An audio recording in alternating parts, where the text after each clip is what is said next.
गणेशाय नमः। बहुत ही ज़रूरी जानकारी जो कि अमावस्या के दिन से जुड़ी हुई जानकारी है।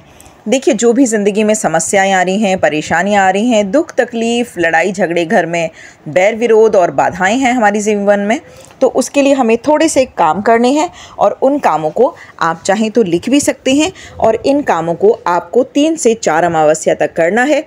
आप खुद महसूस करेंगे कि आपके शरीर में आपका दिमाग काफ़ी हल्का हो गया है। जितनी चिंताएं थीं, जितनी परेशानियां थीं, उनके आपको सॉल्यूशन मिलने शुरू हो जाएंगे। देखिए, आपको करना क्या है, अमावस्या के दिन सूर्य और चंद्रमा की अनुपस्थिति होती है, जिसके कारण ये दिन जो होता है वह बहुत ज़्यादा नेगेटिविटी से भरे हुए दिन होते हैं। इसीलिए जो हम इसमें उपाय करते हैं वो बहुत ही ज़्यादा कारगर और फलदायी होते हैं। तो देखिए, हमें करना क्या है, हमें दान करना है। एक तो पितरों का ये दिन होता है अमावस्या का दिन, तो कोई भी अगर किसी को पितृ दोष है या किसी तरह का कुंडली में कोई और दोष है जो कि हमें नहीं पता चल रहा है, कई बार होता है जन्म कुंडली ठीक है बट किसी की हाय टोक नज़र ऐसी लग जाती है जिसकी वजह से हमारी सारी जो है जो ज़िंदगी में बाधाएं आनी शुरू हो जाती हैं, बनते हुए काम रुकने शुरू हो जाते हैं। तो इसके लिए आपको क्या करना है, अमावस्या वाले दिन आपको अपने आप को चारे से तुलवा लेना है, जो कि तुला दान कहा जाता है। देखिए, आप बहुत ज़्यादा चीज़ों से नहीं तुलवा सकते, आप दालों से नहीं तुलवा सकते, वैसे तो कई चीज़ों से तुलवाया जा सकता है, बट अगर दिक्कत है, आप ज़्यादा पैसा नहीं खर्च कर सकते, तो भी आप 300 साढ़े 300 रुपये में आपके वो चारे का दान हो जाएगा। और आप मानिए, अगर आप 3 से 4 महीने ऐसा करते हैं तो आपको खुद को बहुत राहत मिलनी शुरू हो जाएगी। यहाँ तक कि मार केस हो किसी को, या फिर जन्म कुंडली में ऐसे दोष बन रहे हों, काल सर्प दोष बन रहा हो, पितृ दोष बन रहा हो, तो आपको इस चीज़ का खास ख्याल रखना है कि आपको तुला दान ज़रूर करना है। तो अगर आप ऐसा करते हैं तो आप निश्चित रूप से इसमें फ़र्क पाएंगे। देखिए, जब भी चारे का दान करते हैं तो ये अकेला चारा होता है, उसके साथ आप चाहे 2 ही गट्ठी जो है वो गुड़ की रख दें, तो वो आपको गुड़ ज़रूर ही रखना है ये, तो आप उसके साथ गुड़ भी इसका दान कीजिए। देखिए, अमावस्या के जो उपाय होते हैं ये बहुत कारगर होते हैं। अगर आप नहीं जा पाएँ गौशाला तक, आप नहीं दान कर पाएँ, तो 10-50 रुपए का जो भी गाय को आप कुछ खिला सकते हैं तो आप चारा खिला दीजिए। ये भी अगर आप करते हैं तो भी आपको राहत मिलनी शुरू हो जाएगी। देखिए, अब अक्षय तृतीया आ ही गई है, अक्षय तृतीया की भी एक साथ बात कर लेते हैं। देखिए, अक्षय तृतीया जो दिन है वो इतना शुभ दिन होता है जो कि माता लक्ष्मी को समर्पित होता है। माना जाता है कि प्राचीन काल में जब महाभारत का टाइम था तो उस समय पे क्या हुआ था कि जो अक्षय पात्र दिया गया था वो दिया गया था भगवान श्री कृष्ण के द्वारा द्रौपदी को।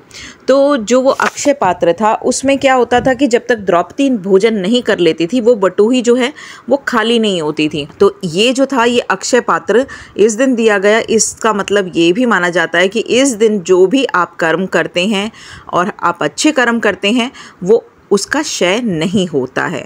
तो आपको क्या करना है, आप चाहे चावलों का दान कर दीजिए। वैसे तो इस दिन पे जो जल वाले जो वो होते हैं, फल होते हैं, उनका दान किया जाता है, जैसे कि तरबूज, खरबूज, ककड़ी, खीरा। आप अगर इनका दान करते हैं, छाता हो गया, पानी हो गया, घड़े जो जल से भरे हुए होते हैं, ये मंदिर में दान करके आइए। अगर आप में ज़्यादा सामर्थ्य है तो आप आरओ वगैरह लगवा सकते हैं ताकि कई लोग पानी पी सकें। अगर आप बिल्कुल भी नहीं कर सकते हैं तो छोटे छोटे पात्र लेके आइए और चिड़ियाओं को ही आप जल भरकर उसमें रखना शुरू कर दीजिए। देखिए, गर्मी से जिन भी चीज़ों से आपका बचाव होगा आपको वो चीज़ें ज़रूर करनी है, क्योंकि आपका करा हुआ थोड़ा सा दान पता नहीं आपको कहाँ फलित होगा। और ये जो है ये अक्षय पुण्य देने वाला है। और इस दिन आप सोना नहीं खरीद सकते हैं क्योंकि सोने का रेट बहुत ज़्यादा हाई हो गया है। तो इसके लिए हमें क्या करना है, बहुत छोटे से उपाय करने हैं। एक तो आपको एकाक्षी नारियल ले लेना है। देखिए, इस चीज़ का आप ध्यान रखिएगा, जो एकाक्षी नारियल है ये ओरिजिनल होना चाहिए। और एकाक्षी नारियल अगर आप ले लेते हैं तो इसे माता लक्ष्मी के स्वरूप का माना जाता है। तो इसे लाकर आपको पूजा करनी है विधिवत। बहुत सारे अच्छे मुहूर्त हैं, उसकी भी हम बात करेंगे आगे। उसमें आपको क्या करना है, माता लक्ष्मी की पूजा करनी है विष्णु भगवान के साथ। देखिए, जब भी माता रानी अकेले आती हैं ना तो वो बहुत जल्दी चली जाती हैं, क्योंकि कोई भी औरत तभी घर में टिकती है जब वो अपने पति के साथ आती हैं। तो जब आप पूरे उनकी पति पत्नी की दोनों की विधिवत पूजा करेंगे, भगवान विष्णु क्या हैं, भगवान विष्णु जो हैं वो बुद्धि का प्रतीक हैं और माता लक्ष्मी है, तो सोचिए दोनों चीज़ें जो हैं वो स्थायी हो जाएंगी आपके घर में और आपको दोनों प्रभु की कृपा मिलेगी, देवी की भी और नारायण की भी। तो देखिए आपको यही करना है कि दोनों की विधिवत पूजा करनी है और पूजा शुरू करने से पहले भगवान गणेश का ध्यान ज़रूर करना है, क्योंकि भगवान गणेश ही हैं जो कि प्रथम पूज्य हैं। ओम नमो भगवते वासुदेवाय नमः। जब आप इनकी पूजा कर लेंगे उसके बाद आपको क्या करना है, खीर का भोग लगाना है। शुक्रवार का दिन पड़ रहा है अक्षय तृतीया वाले दिन, और अक्षय तृतीया है, माता लक्ष्मी का दिन है, सारे संयोग एक जैसे बन रहे हैं। आपको साबुत चावल की खीर, ये नहीं कि टुकड़े वाले चावल की खीर बनानी है, साबुत चावल की खीर बनानी है। चाहे आप थोड़ी सी बनाएं और माता लक्ष्मी का पूजन करें, उससे माता लक्ष्मी को उसका भोग लगाएं। आप चाहें तो उसमें मखाने भी डाल सकते हैं, क्योंकि मखाने भी माता को अति प्रिय हैं। उसके बाद आपको क्या करना है, पूरे परिवार में यह आपको वितरित कर देने हैं ताकि सभी की बुद्धि जो है वो स्थिर हो सके। आप चाहें तो इस दिन आप हवन भी कर सकते हैं, श्री सूक्तम के आप पाठ भी कर सकते हैं और हवन कर सकते हैं। यदि आपको हवन नहीं करना है तो भी आप ऐसे कर सकते हैं, लौंग और कपूर को जला सकते हैं और पूरे घर में उसको आप फेर सकते हैं। देखिए जो शंख होता है उसकी बहुत ही अहमियत होती है, तो आपने क्या करना है, अगर आप ला सकें तो दक्षिणावर्ती शंख आपको ज़रूर लेके आना है। दूसरी चीज़ देखिए, आपको घर में अनाज लेके आने हैं, मगर अनाज ऐसे होने चाहिए कि ये नहीं कि 1 महीने में ख़त्म हो जाए, आप 1 किलो ले आएँ, आप 5-7 किलो लेके आएँ और उसे थोड़ा थोड़ा करके अपने दूसरे डब्बे में डालें। ठीक है, आप चाहे आटा लेके आ सकते हैं, चीनी लेके आ सकते हैं, ये सफ़ेद चीज़ें आप लेके आ सकते हैं, क्योंकि ये ज़्यादा आपको कॉस्ट भी नहीं करेंगी और इससे आप पूरे साल दूसरी और चीज़ें ऐड कर करके आप उसे रख सकते हैं। तो आपको वो पूरे साल ख़त्म नहीं होने देना। और एक और इम्पॉर्टेंट चीज़, आपको हल्दी की गांठ लेके आनी है, गांठें जो होंगी वो लेके आनी है और उसको पीसना है और उसको जल में मिला के सारे घर में उसके छिड़काव कर देना है, छिट्टे दे देने हैं। जब आप ऐसा करेंगे तो आपके घर में आ रही बाधाएं दूर होंगी, पति पत्नी में अगर कलेश है वो दूर होगा, और बच्चों के बीच जो मन मुटाव है, बच्चे कहना नहीं मान रहे, उस चीज़ का भी ये उपाय है। और साथ ही साथ आपका बृहस्पति ग्रह बहुत ही मजबूत हो जाएगा। देखिए बृहस्पति ग्रह जो होता है वो हमारे पारिवारिक सुख और खुशियों के लिए सबसे ज़्यादा ज़रूरी ग्रह माना जाता है। और संतान की भी वृद्धि देखें या अपनी देखें तो हर चीज़ के लिए बृहस्पति देवता को हम याद करते हैं। तो आपने बृहस्पति देवता को भी स्ट्रॉन्ग करना है। उसके लिए आपने यही करना है कि हल्दी लाकर, हल्दी को पीस कर उसके बाद उसके छिट्टे आपने पूरे घर में देने हैं। यदि आप ऐसा करते हैं तो आप विश्वास जानिए कि 3 से 4 महीने ही आप ऐसा करेंगे। और अमावस के दिन भी आप कर सकते हैं। आप चाहें तो रोज़ रोज़ भी हल्दी के छिट्टे अपने घर में दे सकते हैं। दहलीज को साफ़ करके वहाँ पे हल्दी के छिट्टे देने से ये माना जाता है कि लक्ष्मी माता आपके घर की तरफ अट्रैक्ट होती हैं। तो देखिए सारी जो प्रॉब्लम होती है हमें यही होती है कि भाई धन स्थिर हो जाए, हमारे घर से धन नहीं जाए। तो देखिए अगर छोटे छोटे उपाय आप कर लेते हैं तो कहीं ना कहीं आप अपने घर में लक्ष्मी माता को स्थापित कर लेते हैं। अगर आप कुछ भी नहीं कर पा रहे हैं तो श्री सूक्तम के पाठ, कनक धारा स्तोत्र, ये पाठ आप ज़रूर सुने और अमावस्या की कथा सुने। देखिए पीपल के नीचे उस दिन आपको दीपक ज़रूर ही प्रज्वलित करना है। आप देसी घी का कर लीजिए, आपको मिल जाए तो आप तुलसी के नीचे आपको दीपक प्रज्वलित करना है, देसी घी का, बेल पत्र के नीचे, शमी के नीचे, आंवले के नीचे।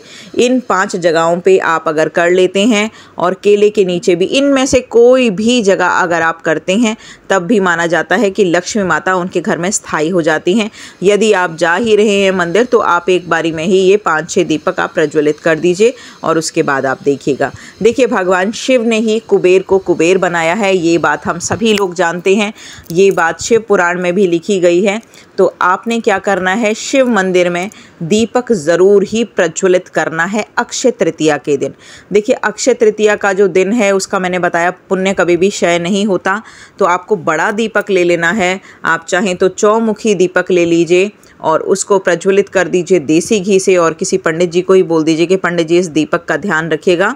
तो आपका दीपक अगर वो सुबह तक जलता रहता है तो आप विश्वास कीजिए बड़ी से बड़ी समस्याओं से आपको निदान मिल जाएगा और भगवान शिव की असीम अनुकंपा आप पे होगी। देखिए जो शिव परिवार होता है वो सिर्फ एक ही चीज़ का उपाय नहीं होता, वहाँ पे कार्तिकेय जी होते हैं, वहाँ पे गणेश जी होते हैं, अशोक सुंदरी होती हैं, माता रानी होती हैं वहाँ पे, और स्वयं भगवान शिव होते हैं। तो देखिए मंगल का उपाय, शनि का उपाय, बुध का उपाय, बृहस्पति का उपाय, सारी ही चीज़ों का अगर हम उपाय देखें, सोमवार से लेकर शनिवार तक के जो भी उपाय हैं वो सारे के सारे हमें उनका निदान एक ही जगह शिवालय में मिल जाता है। तो आपने अक्षय तृतीया पे ज़रूर ही भगवान शिव पर जल चढ़ाने जाना है और आपको इस चीज़ का खास ध्यान रखना है। यदि आपने दूध डाल के आप भगवान शिव को समर्पित कर रहे हैं तो जो लोटा होगा वह तांबे का नहीं होना चाहिए, वह पीतल का होना चाहिए। स्टील की गड़बी ना ही हो तो उस चीज़ का आप ध्यान रखें, क्योंकि अगर नहीं है तो फिर आपके पास कोई ऑप्शन नहीं है। बट अगर हो सके तो आप छोटा सा लोटा ले लें जो कि पीतल का हो, क्योंकि पीतल जो है ये भगवान बृहस्पति का होता है, इससे आपका बृहस्पति भी स्ट्रांग होता है और बृहस्पति देव की कृपा बनी रहती है। गुरु की अनुकंपा हमेशा ही जीवन में ज़रूरी होती है ताकि हमारी जो है बुद्धि जो है वो हमेशा ही सत्कर्मों की तरफ ही जाए। तो आपने भगवान कुंदकेश्वर का नाम लेकर भगवान शिव पे जल समर्पित कर देना है। जैसे ही आप जल समर्पित करेंगे कुछ दिनों में ही आप पाएंगे कि आपको आपके कष्टों से, आपकी बाधाओं से आपको निजात मिल रहा है।